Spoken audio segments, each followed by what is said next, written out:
Hello लोगोफोर दा बे समाव जोङो इउटुब चेनेल बा इउटुबखौ लानानै जों गोबां सरसा सोलिगासिनो थानायखौ नुनो मोननाय जादों। नोंथांमोनहा जोंनि गेजेरावबो बर'फोरनि गेजेराव गोबांथार इउटुबार जानो नालाय एबा गोबांथार इउटुब चेनेल खुलिनानै बायदिसिना कन्टेन्टफोर पस्ट खालामनायखौ जों नुनो मोननाय जायो। नाथाय गोबाङानो मिथिया इउटुबा मोनसे ससियेल मिडियानि जोबोद गिदिरथार मोनसे प्लेटफर्म जाबाय आरो बेयो मोनसे जोबोद स्ट्रिक्ट जाय कमार्शियेल साइट जानानै दंसै। दा बेखायनो बाहाय गोबांथार माखासे आयेन खान्थिफोर आरो गोबांथार माखासे मिथिनो गोनां बाथ्राफोर दंसै। दा बेनि बेलायाव नाथाय जोंनि मानसिफ्रा गोबाङानो मिथिया, खालि जास्ट मोनसे ससियेल मिडियानि प्लेटफर्म बेखौ बयबो पार्सनेलि इउज खालामनो हायो। दा बेखौल' साननानै गोबाङानो लागासिनो दङ। नाथाय बियो मोनसे जोबोद गिदिर मा होनो मोनसे प्लेटफर्म जाफैबाय जाय मोनसे आयेननि सिङाव जानानै दंफैसै। दा बेखायनो सांग्रां जानाया गोनां।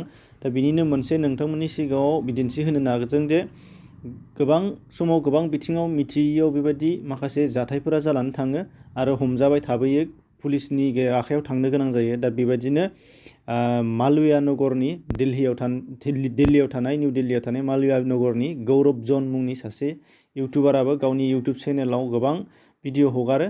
दा बिनिनो मोनसे भिडिअआव बियो हाइड्रजेन गेसनि बेलुनाव मासे सैमाखौ खाना बिरहोदोंमोन आरो बेखौ भिडिअ खालामनानै गावनि चेनेलाव आपल'ड खालामदोंमोन। लोगो लोगोनो भिडिअआबो भाइरेल जानायमोन आरो सानदोंमोन बिथाङा गावबो जे बेजों गोबां भिउस फैनो हागोन आरो गावनि सायाव माबा मोनसे मुलाम्फा फैगोन। नाथाय बे भिडिअआ भाइरेल जानायनि लोगो लोगोनो PFA फसंथाननि आखायाव गोग्लैहैदों आरो बे PFA फसंथाना पुलिसनो कमप्लेन होदों, दिल्ली पुलिसनो। लोगो लोगोनो दिल्ली पुलिसा खौराङाव फोरमायनाय बादिब्ला बिनि सायाव IPC धारानि 188, 269 आरो 34 बे मोनसे धाराजों जुनारखौ इनाय खालामनायनि दायाव बेखौ मोनसे केस रेजिस्टार खालामदों आरो बिनि उनावहाय बिखौ खानाय जादों।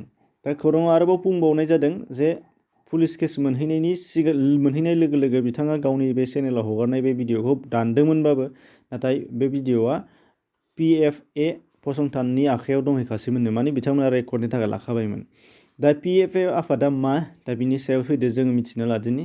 दा बे जाहैबाय गोबांनाव सोंथि जादों जानो हागौ। बे जाहैबाय PFA माने पिपुल फर एनिमेल्स मुंनि मोनसे NGO फसंथान जोंनि भारताव दङ, जाय निउ दिल्लीयाव हेडक्वार्टार दं आरो बेखौ 1992 मायथाइयावनो मेनका गान्धी बिथाङा बेखौ गायसनदोंमोन एबा फाउन्डार हिसाबै मेनका गान्धी बिथाङा दङ। नोंथांमोना गुगोलावबो सार्च खालामनो हागोन, स्क्रिनशट नोंथांमोनहा नुगोन। दा बेनो जाहैबाय बेनिफ्राय मोनसे गियान मिथिनो हायो जे जोङो ससियेल मिडिया, दा बाहाय इउटुबनिल' खोथा होनदों बे नङा, फेसबुक, वाट्सएप गासिबो बेलायावनो मा फैगोन, बबेबा जुनारनि सायाव जों इनाय खामानि मावोबा बेयो मोनसे क्राइमाव गोलैगोन आरो मानसिनि सायावबो इनायबाथ' बेथ' क्राइम, बेखौ जों मिथिखायो। नाथाय जिब जुनारनि सायावबो क्राइम जायो। दा बे मोनसे आरो बिनि अनगायैबो माखासे गोबांथार पलिसिफोर इउटुब चेनेलाव बा इउटुबनि थाखाय दङ। दा बेखौ इउटुबा बानायनानै दोनखानाय दङ। दा बेखौ गोबाङानो मिथिया। दा बेनि थाखायनो नोंथांमोनहा गावबागावबो नायनो हागोन। अदेबानि नोंथांमोनहा बेफोरजों सोमोन्दो गोनां माखासे गोबां बाथ्राफोर डिसक्रिपसनाव लिंक मोनगोन। आंनि 4-5सो भिडिअ बानायखानाय दङ, बेखौ नोंथांमोनहा नायनानै मिथिनो हानाय जागोन। दा बेल' नङा, आरो बाहाय जाय लिगेलि खारलांगोन, जाय माने गोसो होनानै मावलांगोन, मोजां खामानि मावलांनो होननानै जाय चेनेल खुलिनानै लागोन बेसो साक्सेस जागोन, नङाबा ससेयावनो बियो आस'खान्दा जागोन आरो पुलिसनि आखायाव एबा आयेननि सिङाव खाजानो गोनाङा बारा गोबाव समबो नाङा इउटुब चेनेलनि थाखाय। बेखायनो बयबो सांग्रां जानाया गोनां।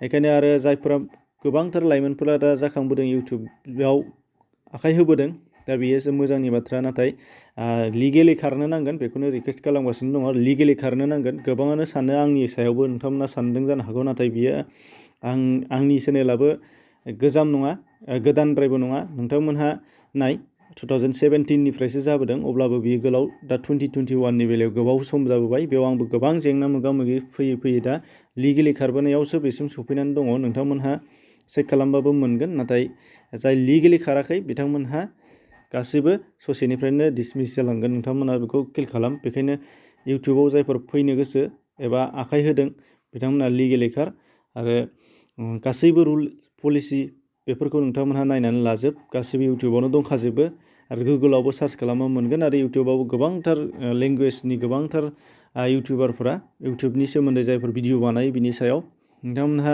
नलेज लानो हागोन। बिनिफ्रायसो खार आरोखि। मानो होनबा खारखांनानैसो उनाव फारि फारि नायलांगोन होनबा बे जाया। मोनफ्रोमबो खामानिखौनो मावखांनानैसो माबायदि मावनांगौ बेखौ नायबा जाया। मावनायनि सिगांनो माबायदि मावनांगौ बेखौ मिथिनानै लानाया गोनां।